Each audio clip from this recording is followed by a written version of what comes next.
There was a lot of okay. I'll tell one more story, then we'll take a break. This story I have to tell this story. I'll take a break. So there were the time as I was explaining. This is time the clubs were packed. They were packed. They were packed all the time. So they didn't need me or any other comic to put people in the seats.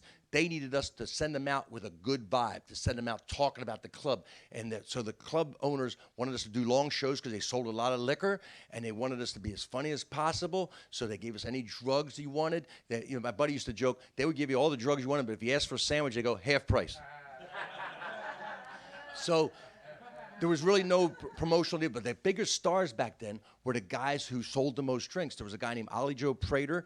There was a guy named John Fox. These were road dogs, and they sold a lot of liquor because they drank on stage. Now, I wouldn't drink on stage at the end of my act because I kind of knew if I did, wheels might come off. So these guys sold liquor.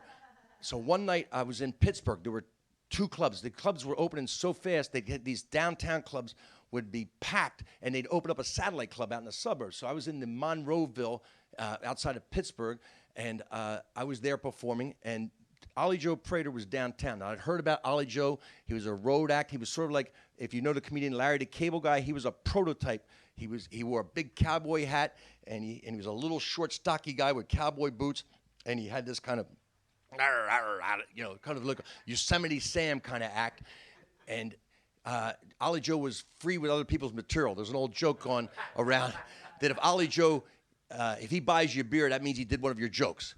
If he shared a joint with you, that means he did a couple of jokes. If he gave you a line of cocaine, you just played Cleveland. Right?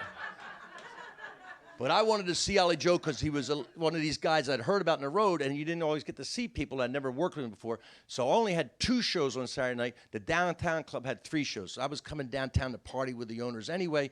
So I got there for the 3rd show. Now, Ollie Joe, before the week even started, they told me later that he had to have a 1/4 ounce of Coke and a dozen Quaaludes. Quaaludes, old drug, old downer drug. He had to have that at the beginning of the week. So I got there the 3rd show. Ollie Joe, I could tell he was into it. He was really working the crowd. He'd had this thing kind of rhythm. He'd rock back and forth with the mic. And at one point, his nose started to bleed. Now, he had a beard, and he could feel, I'm sure he could feel it, but he didn't know what was going on. He just felt like probably some condensation coming down. And he started wiping it with his sleeve, and he had a white shirt. Now he's getting a red streak starting to happen, And the crowd from the ringsiders on back started to see this blood on his. They had not seen a lot of comedy shows, but they knew blood was not integral. That generally speaking, comedy was not needed. Blood was not part of it.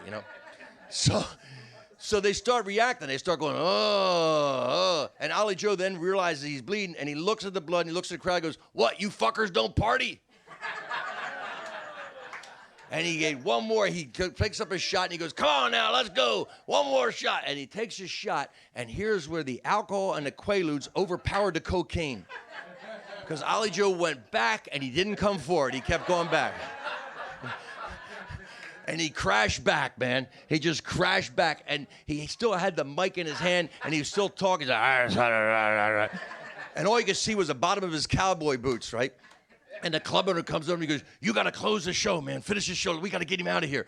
So we had like 4 people came up, and he was a big guy, So there 3 or 4 people, they pick him up, they're carrying him up, and I got to pull the mic out of his hand. I literally had to rip the mic out of his hand. And I just start going, "All right, folks, how you doing, man?" And the crowd, they went with me. They're like going, I guess this is like how it is with comics. They're like shark teeth, One pops out, another one flips into action, And I finished the show.